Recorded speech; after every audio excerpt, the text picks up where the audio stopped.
the guy gets punched and like all of his face meat goes one direction and like his spit goes another direction and maybe it's just fun.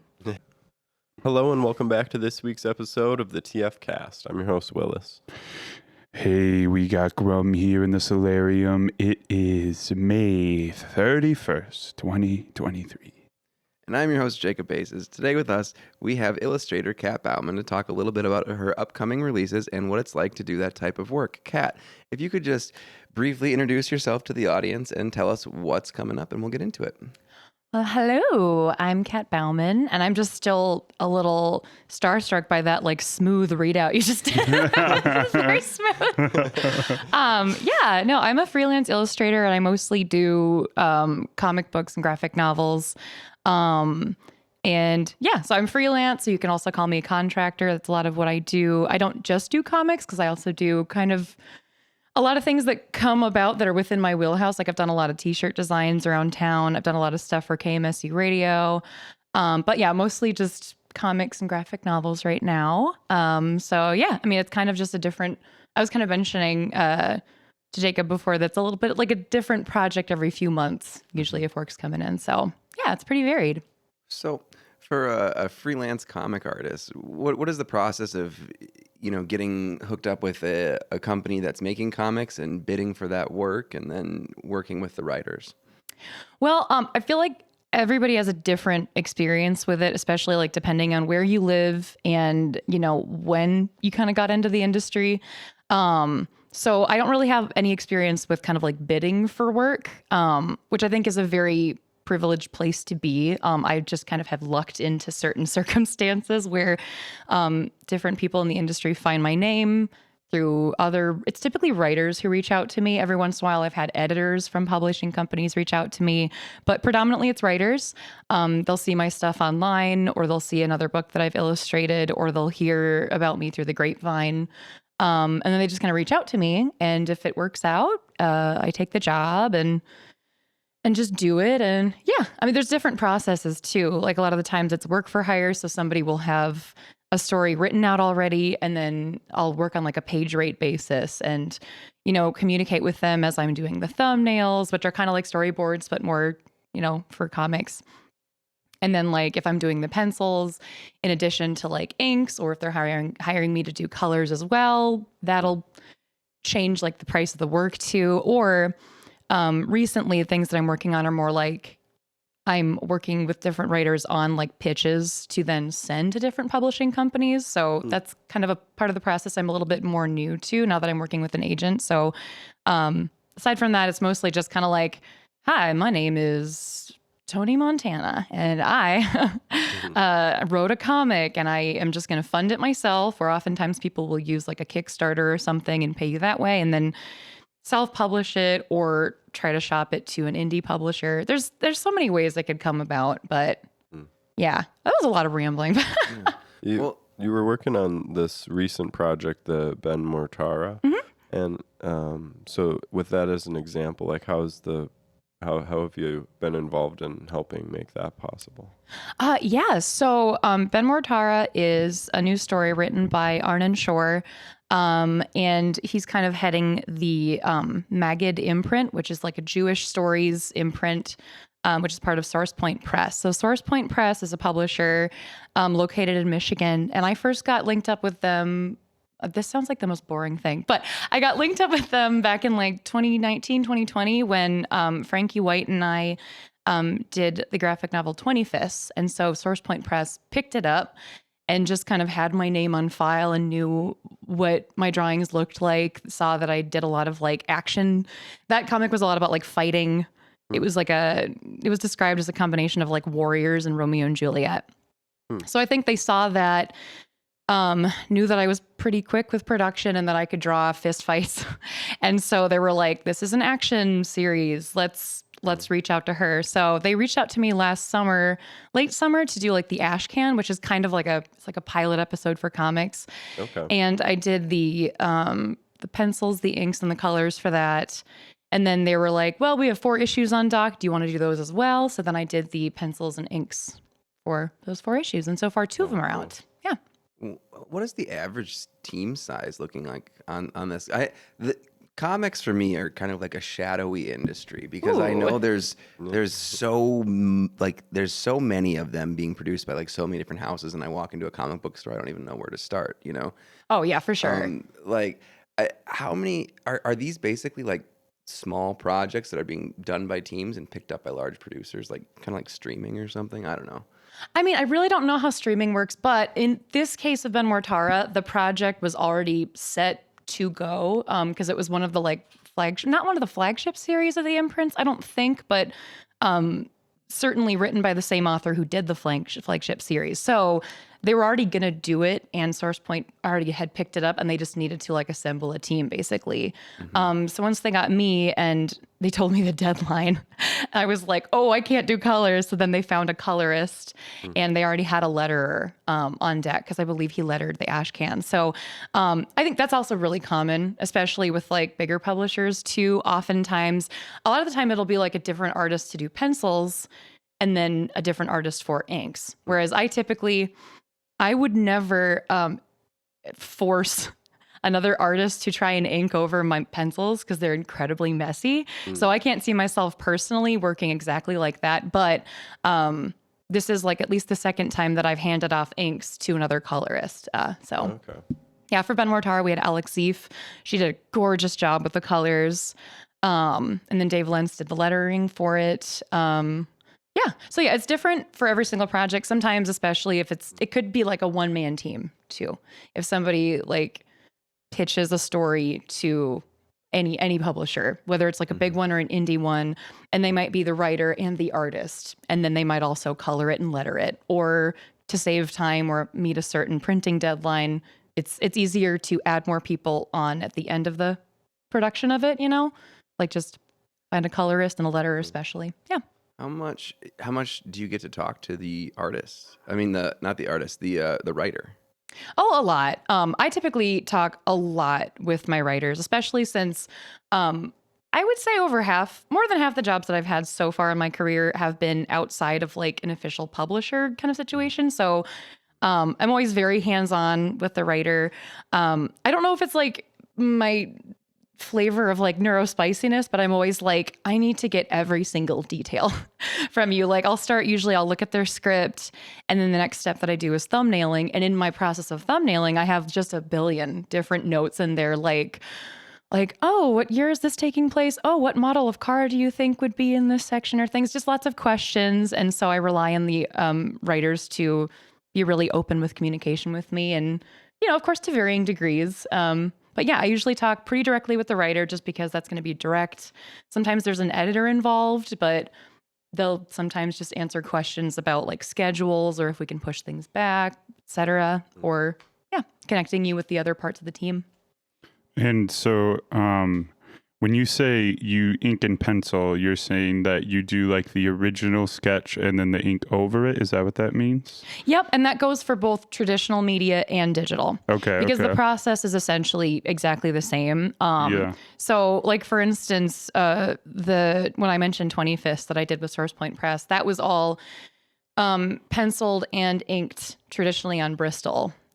Which is a pain in the ass. A lot of people still do it and swear by it. And it's really cool because, you know, it's a traditional way to do it. And at that point, some people will pencil in, you know, with blue graphite so that when it scans in, it's easier to eliminate the pencils. You don't have to erase them or anything. Or they'll use red. And a lot of people just pencil traditionally with like a nice, like, I don't remember if it's like a soft or a hard lead. It's been so long since I was, you know, making good decisions about my mechanical pencils. But then you have to pencil on Bristol typically, and then ink over it, and then erase all your pencils before you scan it.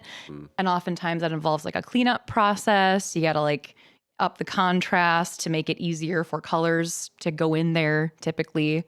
And then when you're coloring something that was inked traditionally, I'm sure everybody has a different process, but the way that I have done it for previous stories that I drew traditionally is that I would scan it, take it into like Photoshop, and set the layers where the inks are on to like multiply and then color underneath it. So, but now I pretty much exclusively work digitally, and I made that transition because it was really hurting my hands so much to draw like 10 pages a week traditionally, because I get super, super uptight because I'm just like, oh my God, I got to ink this page. And my pencils, I have them tight. They're exactly where I want them. And I need to make this neat so I don't have to scan everything and then like clean it all up or redraw certain things as soon as I get it in. And plus it's really hard because like if you pencil out something and then your writer is like, this is great, but can you make the figure slightly smaller in the panel? Like if you're working traditionally, you got to just redraw that entire figure. And if you're really disciplined, you can stop yourself from putting way too much detail in something in the event that you have to erase and redo it. And I think most people get better at that with time. When you're working digitally, it's so much easier because you can just select the thing that you already drew. It's on its own layer and then just resize it, and it's just so much smoother and way faster. And the cramping in my soon-to-be arthritic hands has decreased quite a bit since I moved to digital. So, and when it's digital, the process is the same. Pencils, I'll just do like a much messier drawing of the 2-scale page. But I'll work at like a 30% opacity layer so that it's like lighter. And then I'll do another layer on top that's like 50% if I'm refining lines. And then once that's approved by my writer or the editor, then I go in and ink it. Yeah.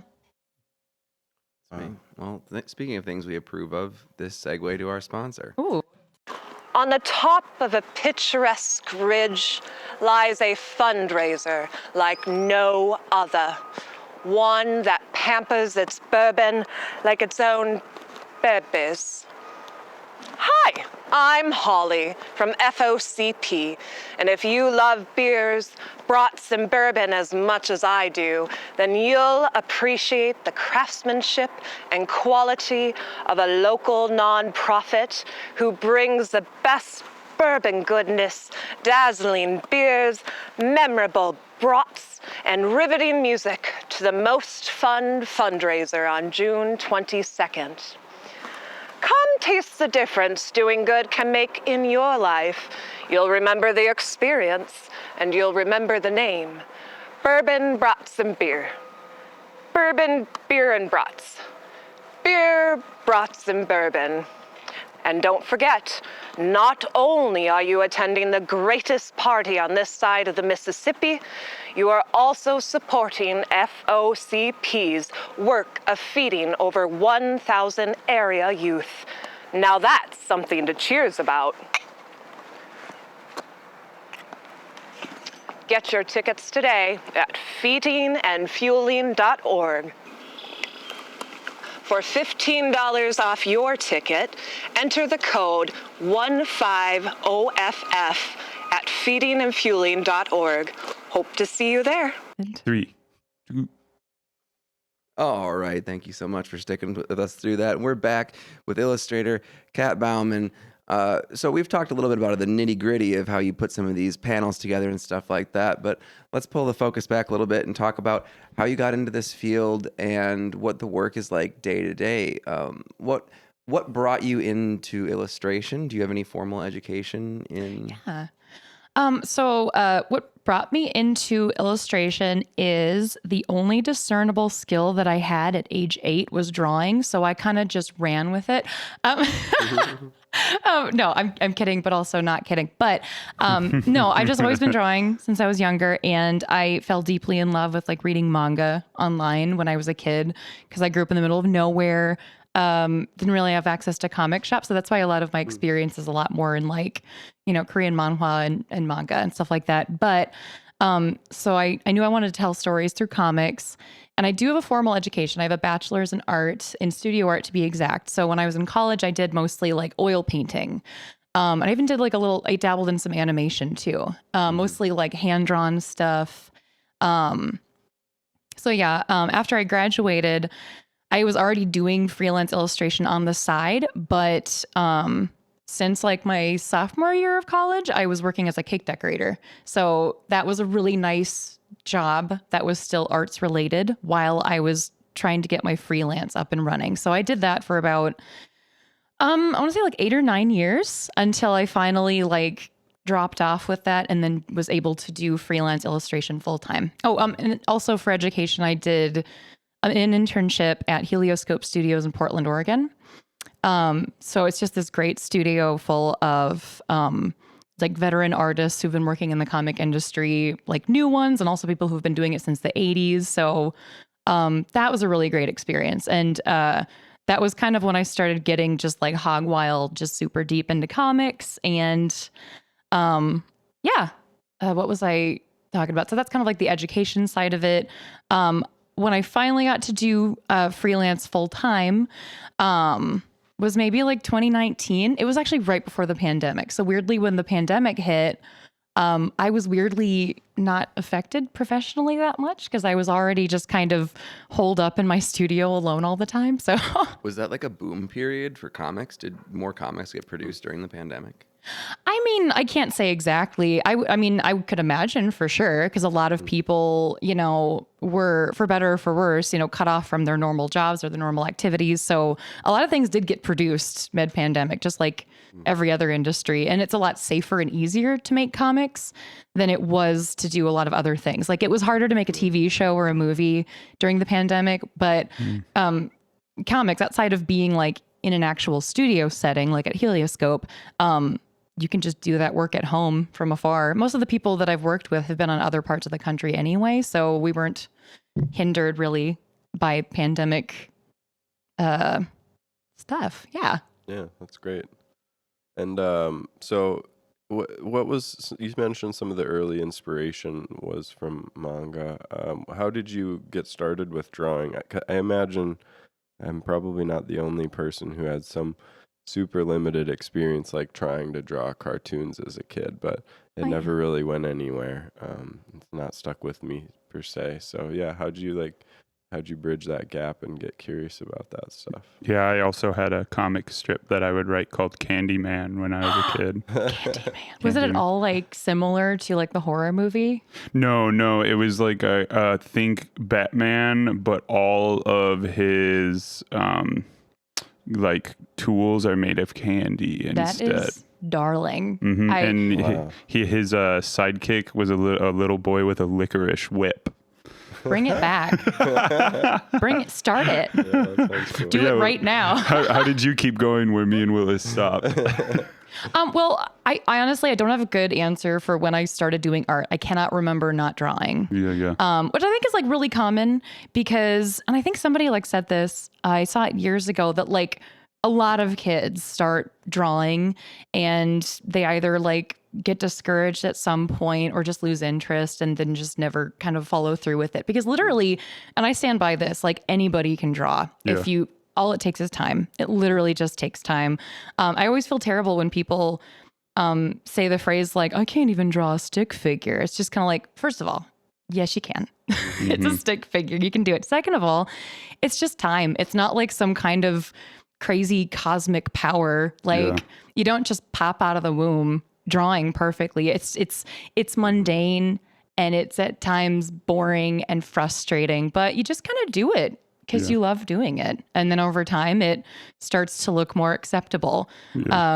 Or like most artists I know, you constantly like look at your own work and think like, oh, looks terrible. I'm not going to look at it again once I send it away and it's published. Yeah. I have the same experience with guitar of people like coming up and being like, oh, I wish I could play guitar like that. And I'm just like, well, yeah, I didn't start doing it. Like, I don't know. It just takes fingers. I feel like that's a big difference between art and music, even from what we've experienced on this podcast, that people accept how much practice goes into music, but people treat art like photography a lot in some ways, where they just... It's also a skill you have to build up. Yeah, and I shouldn't even say it about photography because it does take a long time to learn photography, but like that, the fine, like the movements of doing it with your hand is like, it is no different than that kind of like musical talent. It's way more forgiving though, because like I'm going to be in a gallery this Saturday and I barely know how the camera works. So I feel like it is like pretty accessible. Yeah, it's weird like that. I feel like people are like that with a lot of things though. Like, oh, and the other side of that too is like we talked about this, I think with Shelley, that like realism like takes so much practice, or like having a style takes so much practice, but actually like making a piece of art like you could do right now, like it doesn't have to look like a certain thing.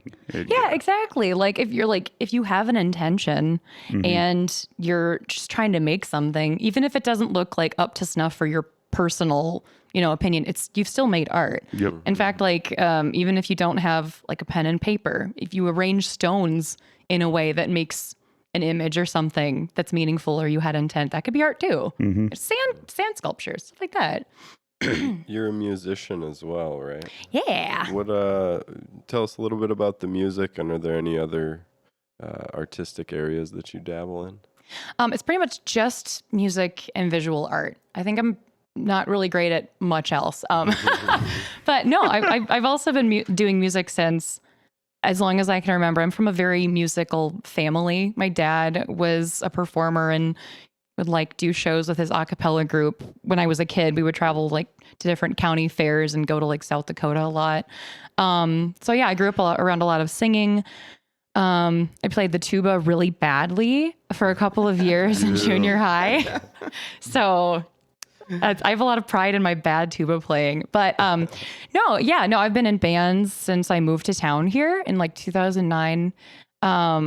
In fact, I still make music with one of my closest friends, Scott Ray. You know him from Joe Tougas and the Associates. His wife's also been on the cast. Yeah. Amber's also one of my close friends. I was just talking about how Amber didn't like my shoes. Oh, that was the friend? That was the friend, yeah. I love your shoes. I sent the pictures to her immediately when I found them because I knew she would hate them. Love rightfully so. They're kind of ugly, but they're ugly like a pug is ugly. Like, it's so cute. But Amber, we like the shoes. Yeah. We like them.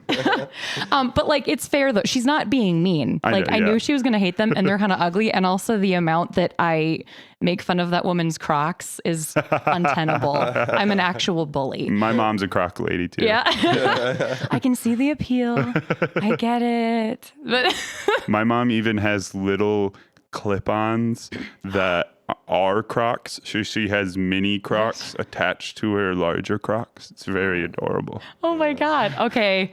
Stop making me like Crocs, Zach. Sorry, but Stop trying to make it happen. Yeah, so Amber in the shoes. Amber in the shoes. Yeah, no. Because she and Scott were some of the first people that I'm actually, I worked with her like at my first cake decorating job and worked with her for years. So where was that at? That was at the Hilltop Hy-Vee. Actually, Shelly Pierce worked there with us too. Nice. It's like a nice web. It's like a hive that a lot of people shot off from. Cool. Were you up there when Friesens was up there then? Briefly. Cool. Yeah. Very nice. Okay, that's not important. Music then. Music, yeah. What's your musical experience like? What are you getting into? So I love songwriting. I just love singing, like in general. I play really shitty rhythm guitar, like really shitty. I try hard and I'm practicing and I'm getting better slowly. Like right now I'm drawing stick figures with an acoustic guitar. And one day I will be able to draw like a shaky sketch of Garfield with my acoustic guitar. That's where I'm at. Yeah. That's my whole band. Yeah, shaky drawing of Garfield. Don't sell yourself short. It's great. But yeah, no, I like writing music. That's my favorite part, is writing and recording. I low key kind of hate performing, but I do it because it's such a big part of being in a band. And also I'm in a. This is really nerdy. I'm in it performs in a 5-piece like Renaissance era a cappella quartet at the Ren Fest. So we're called Decantus, and we wear like full, period regalia. I have this gorgeous, stupid, huge hoop skirted kind of like Tudors adjacent dress. Sick. My good friend Leah Zarrett made it. So like the bodice is like handmade so that I can still take breaths. But it's really fun. But yeah, so we practice. I've seen that. I think it used to be you were suggested to us a long time ago by one of our earlier guests, and that's how I found you on social media a long time back. Nice. And I think that you had some Renaissance photo going on at the time. Yeah. Yeah, they just kind of catch me. I don't know. I'm like a blue whir. It sounds like a fun atmosphere to be a performer in, though. It's It is, interesting. it is kind of fun. I'm a weirdo. So like, I love the group that I sing with. They're such talented, incredible individuals. And like a lot of the arrangements we do are like done in house and stuff, and just such amazing singers. But I'm such a weirdo that like I socially kind of tap out by like 1 p.m. when we perform out at the Ren Fest. So the way we do it is we perform in quartets all the time, but there's actually like 11 members. So basically, you know, for like one day we'll have one soprano, one mezzo, one alto, a tenor, and a bass. And then the next day it'll be the other people. We'll just kind of rotate. But yeah, so like it's a lot of fun, but I find myself needing to like disappear frequently throughout the day just so I can like drop my face muscles for like 20 minutes and just kind of stare into the middle distance. You know how it is. Yeah. Do they still do I worked at the juggling where they teach kids to juggle. I can't remember what it's like called. Oh, The really? Jester School, I think is what it's Yeah, called. that sounds familiar. I know surprisingly little about like the Ren Fest at large, just because like I'm so focused on what I'm doing, and somehow I manage to like miss everything that's happening around me. Yeah. I just like show up, I sing, I flirt with the mermaids, and I Yes. sing some more, and then I go home and eat pizza at like 9 Love p.m. it. I love that turtle that walks around with the like backpack on. That's like a huge tortoise. Every year I just follow him around and then I buy some greens to feed him. I have not interacted with the tortoise yet. I love the tortoise. Oh my God. How have I not much to interacted with the see. tortoise yet? Well, plus like there's like, you know, the elephants, and like I always want to interact with the ponies, but they're like in the sunniest part of the whole festival. And I am a ghost. This is actually my tan. The Nice. tannest I will be all year. But yeah, I kind of just stick to the shadows like some undead creature. No turtles to be found in the shade. Illustrator and Oh yeah. band performance schedule doesn't allow for a lot of sunbathing. Oh no. Earlier you mentioned that you specialize in drawing fights.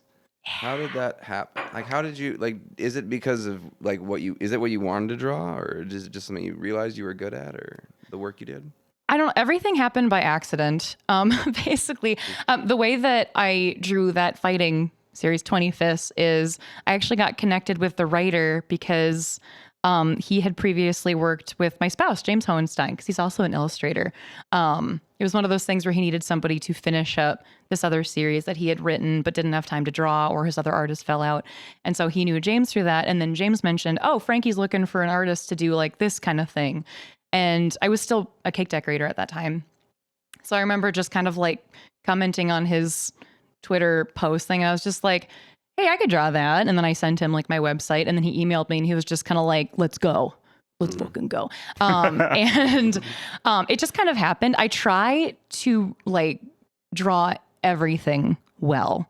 I would say I think I do have more fun drawing fights than say like drawing, I don't know, what do I not like to draw? I don't know. I kind of just like enjoy everything equally, but fights, like there's a certain amount of like, you know, a lot of kinetic energy to it, and you got to get used to translating the motion of something. And a lot of illustrators give really good tips online about like which part of the punch you should draw. Some people, it's like, oh, draw it after the follow through, and then have like a separate action kind of illustrated for like the contact. I don't know. I'm babbling, but no, it's just a lot of fun. I've always a lot of decisions to make around even something like that. And then it depends on the writer you're working with too. Like some writers will be like deep in it, and like they will choreograph the entire thing and write it out. Like, okay, now this person's going to do like a palm hit or whatever. Like they're going to cut them with their elbow, or just roundhouse them or something like that. And other times they're just kind of like, X character takes down Y character or hits them. And then I get to just do what I want, I guess. But I think the reason it came a little easier is because I focus really heavily on anatomy and just drawing people. Drawing people is hard. Yeah. I think everybody would say that. So I've just put a lot of time into that, and it made drawing action a little bit easier. Because if you can draw people kind of in stasis, then you can kind of get used to drawing them like in motion, like when the guy gets punched and like all of his face meat goes one direction and like his spit goes another direction, and maybe it's just fun. Do you think that kind of stemmed from you reading a bunch of manga as a kid? Possibly. Yeah. Because like and the way that manga artists draw action is it's pretty distinct depending on the artist too. Yeah. And then if you're, reading, like a romance series or like a shoujo, then there's like almost no action. It's just beautiful long fingers and flowers and longing looks and nobody touches.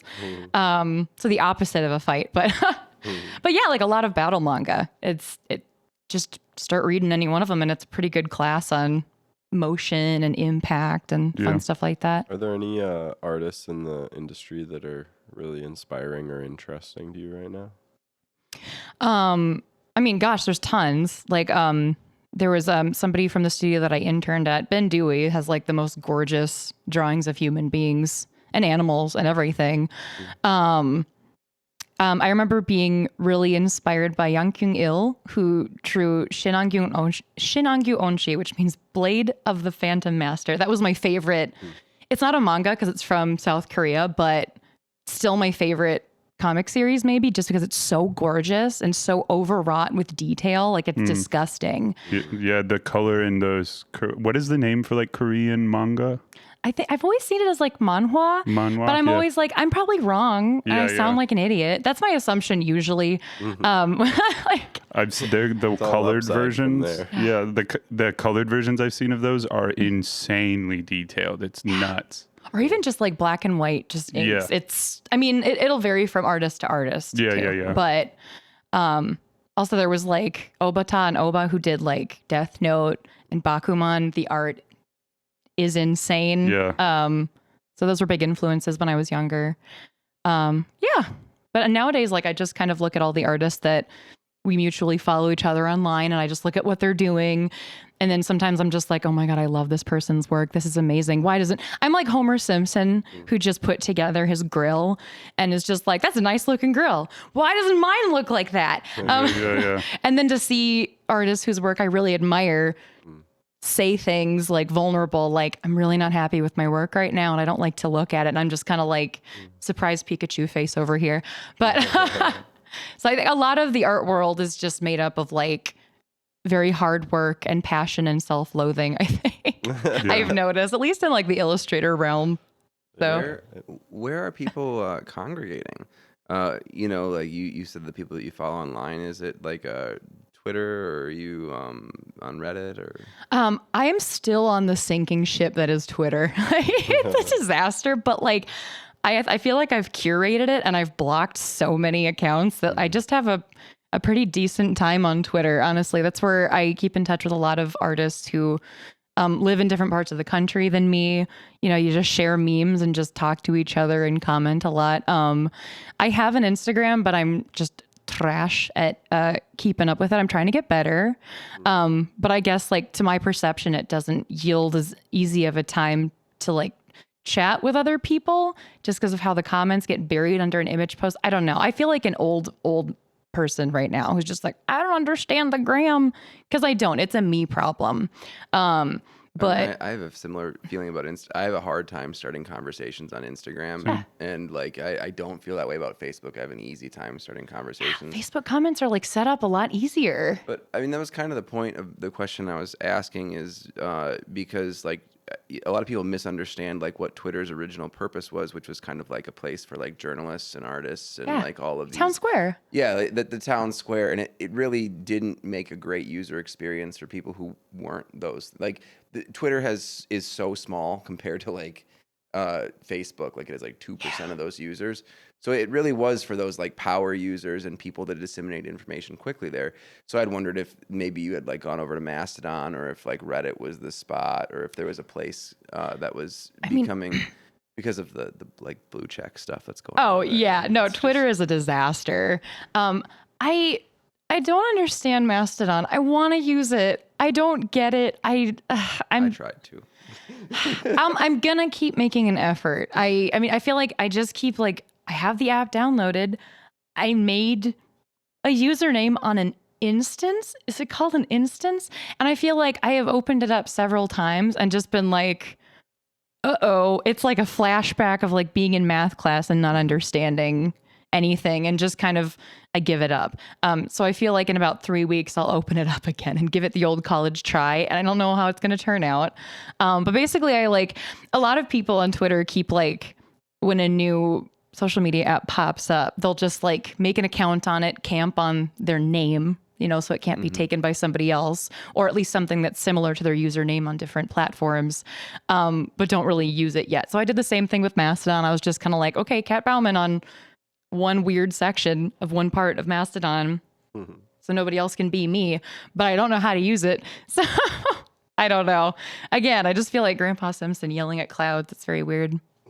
Yeah, no, I feel the same way. I've tried to connect with that app so many times, and it didn't happen even before when it was more useful. So, but yeah, I don't feel too old about the gram because I feel the same way. It was a real adaptation process for me. I'm a lot less intimidated by the gram than I am by Mastodon, just because at least it's dumbed down, it's user friendly. Like I get how to use it, I just don't find it as easy to like interact with people so much. I don't know. I don't think that's what it's for. I think it's very much for like a self-update. Look at what I'm doing and maybe comment on it, I think. That makes sense. I think it's more about like audience interaction more than like point-to-point interaction.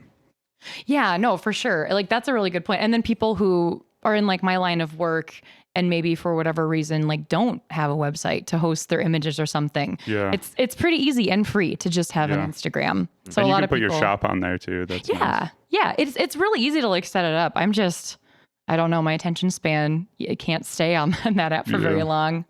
Yeah, and if you have a website, you can just point everyone to that anyway and just only have to work on that.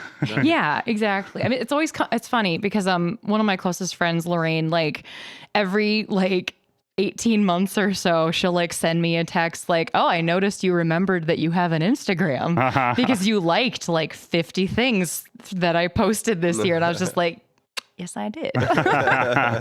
Like you went back like 8 months. What are you doing? That should be normalized by now. I feel like when I follow someone on social media, what is the purpose if not to like look at the things that people put out, you know? Just in a bunch, just binge. Yeah. Yeah. But I mean, that kind of leads to my next question is where is it the job of an illustrator to connect with an audience the same way that maybe is that what you aim to do? Like, how do you connect with an audience, or do you hand it over to a publishing house and they kind of do it all? Oh, if I could have my way, my druthers, I would just 100% always just leave it to a publishing house. But each individual, publisher is going to have a different like standard for, marketing or a different budget for it. So, I mean, you can't always rely on that. So a lot of artists do really well if it's not always, I've heard like Steve Lieber, he was one of my mentors at Helioscope. He's mentioned time and again that it's not necessarily always the quality of your art that dictates success in like certain parts of the industry. Mm-hmm. A lot of the times if you're just very charismatic and good at having an online presence, which it's really hard to have. Like, I don't know, like my presence on Twitter, I'm just kind of like a little gremlin. I'm also a little gremlin on Facebook, but in a different way because my grandmother's on there. So like I'm like a gremlin that's like safe for Grandma Pat. I don't know. But sometimes it works in your favor to be a little gremlin. Cause like I've definitely made like work connections with people just from like, posting memes or chatting with them about something stupid. Mm-hmm. So yeah, I mean, you never really know. So sometimes it's up to just like trying to catch people's attention or just constantly posting your work online. Some artists really like to post like works in progress because some people are really engaged with it. And sometimes you get no hits on it. It's a little bit of a racket sometimes. So I just kind of just try my best. And I think most of my reach comes from the published work in itself. Like if anybody picks it up and reads it, or if it shows up at a store or somebody makes a review of it or it makes some kind of list, like, which is not me really actively doing anything necessarily. Or, again, like I get a lot of my work through like word of mouth things. Like, writers must be happy working with me. They're like, yeah, talk to Kat. She can really draw just a dude getting punched real good. And then they hit me up. So yeah, it's really different for everybody, but yeah. again, kind of a racket. Sure. If someone just asked you to draw like their friend getting punched, would you do that? Yeah. I'll draw anybody getting punched. I mean, not like, okay, I'm not going to draw anybody getting punched. I'm not gonna draw anybody getting punched. Okay. Like, no kid punching. No kid like, punching. If it's in good fun and like, if it's like WWE rules, like it's not real, there's no bad blood, and I can make it real cartoony. Yeah, sure. That's a fun. I can't just make a poster that says like "screw these kids" and then it's just like, yeah, punch these kids. No, just like that sounds like a Tim Robinson sketch. Just like wrestling babies. Actually, I was like, James and I started watching the new season of I Think You Should Leave, and there's definitely a sketch of like Fred Armisen pretending to beat the shit out of a kid, but it's like an old man in a wig. love it. Wait, so the third season came out yesterday. I know. I only got to watch like the first episode and a half because I had to go out of town. But tonight, Yeah, I'm going to be watching that tonight as well after we set up our gallery. I'm going to eat some nachos. I'm going to watch the whole season. I'm going to eat the whole thing. I think it's a little weird for Ark. I'm going to see what she thinks of it because I haven't showed her the rest. Oh my gosh. Well, let's start with season 1. There's so many good ones. Yeah. Every couple of months, I force my sister to watch the coffin flop sketch. Yeah, I love it so much. And I'm just, to me, that's peak. That's peak. Just shot after shot of body after body falling out of shit wood and hitting pavement. I love the hot dog car one. Where he's like, what happened? Yeah, we're all trying to find the guy who did this. Okay, we can. It's so applicable. Have you guys not watched I Think You Should Leave? I haven't. I don't know what you're talking about. Oh, It is so good. It's the only reason a person should still have a Netflix subscription. if Auntie Donna comes back out, I'd do that Yes. too. Mm-hmm. Auntie Donna too. It's like kind of like it's very like, it's almost like Dadaist, you know? Yeah. It's Like kind of Tim and Eric-y, just like almost like absurdity that's so absurd. It's almost like lampooning absurdity back. It's like, it's weird. Yeah. Is it one of Fred Armisen's shows? No. He's one of the people who guests on it every once in a while. No. What's his name again? Thinking Portland. Tim Robinson. Tim Robinson. Yeah. He's a ex-SNL writer and just been a comedy writer forever. He's one of those people that everyone in the writing world knows about because he just writes the craziest, weirdest premises. Yeah, it's like sometimes when you're watching his sketches, you can kind of like tell what the like pitch for it was. Yeah. And the whole idea of I Think You Should Leave is characters that are making like a cringy scene, and that's why it's like I think you should leave. Yeah. It sums it up perfectly. Yeah. Like, I mean, in the least like recent in season 2, there was like a scene where like it was an office and they had to do a meeting through lunch, and Tim Robinson's character was so upset by this. He's like, you can't schedule a meeting during lunch. So he like keeps trying to, and the way that the sketches build up on themselves is also absurd. Yeah. Because he like keeps trying to like sneak eat a hot dog through his sleeve during the meeting. Yeah. And when his like coworkers catch him, he like sucks the hot dog up and starts choking. That does sound pretty good. Oh, it's one of my that and Auntie Donna are like my two favorite current like filming sketch shows for sure. Follow Auntie Donna on TikTok. They're very funny. Yes, there. I do. I watch their podcast. It's so funny. They also guested on a podcast that I love so much. It's called Hello from the Magic Tavern. Oh, I don't know that one. Oh my God, it's my favorite. It's so good. It's like, it's because you've heard of like D&D or like, you know, real play D&D podcast. Yeah. So it's kind of like that because it's like a story. It's an overarching story that takes place in a mystical world on the other side of like a portal behind a Burger King in Chicago. But it's like 3 main characters that are always on it. Just like Arnie Niekamp plays himself. And then there's 2 other guys who play characters. And then they have a guest on every episode, and they'll like make up a D&D character basically for themselves. Like if you've played D&D, you're like, okay, I'm gonna be a tiefling, I'm gonna be a chaotic bisexual tiefling, and I'm looking for, I don't know, my lost uncle, something like that. Like they'll come up with like sort of backstories and then just improv an entire episode, and it's so funny. And Auntie Donna was on an episode, and sick. And I quote it all the time to torture my spouse. So I love it. Yeah, they were on one of my favorites, podcasts, but outside, and that episode's great too. Oh, Auntie Donna was? Yeah, yep. That's very good. Okay. Sorry, we Stop derailed promoting it. Netflix. It's not promoting Netflix, but like you two have some homework to do because I feel like, from what I understand about your humor, you might like it. I know Jacob will like it. Willis could go both ways. I'd want to hear your story. I don't want to presume what your absurdist humor flavors are. Yeah, well, that might get cut completely. That's sticking. I'm out of scripted questions, but you did say you're going to eat nachos. Oh yeah. Best nachos in Mankato. You got an answer for that? Oh my, La Bamba probably. Yeah. Although like La Bamba is just delicious. I actually don't get the nachos at La Bamba. I live and die by the shrimp tacos and corn in a cup. Corn in a cup. It's so good. It's just a cup of corn, and then they jazz it up. Mm-hmm. It's so good. I don't know. Put the red sauce on it? Yeah. It's the red sauce and like sour cream and like queso fresco, I presume. It's just incredible. And it doesn't really matter how much it stops you up. It's delicious. And they use real queso fresco at La Bamba. A lot of places in town, the queso's just white molten cheese. Where can people find you? Where can people find your work? And yeah, let them know. I don't really have like the public follow me on Facebook that much because, like I said, that's where I'm like a grandma safe gremlin. But you can find me on Instagram when I remember to post every 8 months at Kat Baumann Comics. Although I'm getting better at it, and you can find me on Twitter at Kat_Baumann, and Baumann is Baumann. Lots of German surnames in this state. Where else? I have my website is katbaumann.com. And every once in a while, I remember I have a Tumblr account and I post new work there. And that's just, I think it's just Kat Baumann, all one word there. I try to keep it the same on every They'll probably be thing. able to find it from your website or something too. So. Yeah. I do have like buttons to go to my different social media, but I'm the most active chaotic gremlin on Twitter. But again, we don't know how much longer that's going to be a site. So...